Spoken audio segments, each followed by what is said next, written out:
Lembaga Legislatif Buleleng telah menuntaskan 10 peraturan daerah atau perda dalam setahun. Perda-perda tersebut diharapkan nantinya bisa digarap cepat oleh eksekutif, dalam hal ini Bupati dan Wakil Bupati Buleleng.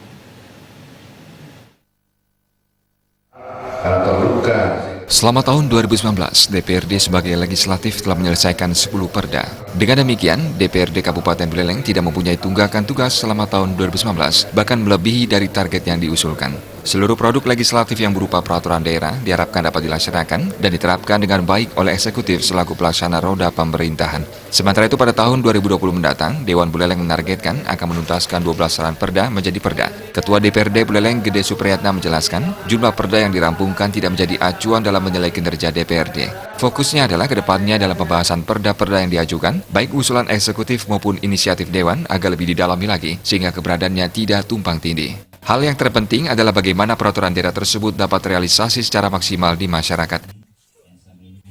12 perda yang akan kita bahas, di mana 2 dari inisiatif DPRD, 7 inisiatif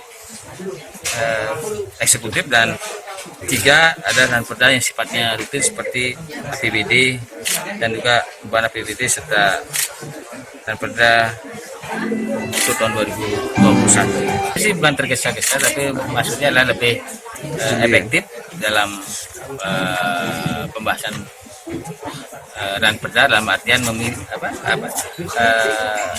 menentukan, merencanakan perda yang akan dibahas. Dalam artian tidak hanya melihat jumlah perda yang dibahas sebagai bukti kinerja daripada DPRD, tapi seberapa efektif perda itu bisa kita laksanakan di masyarakat.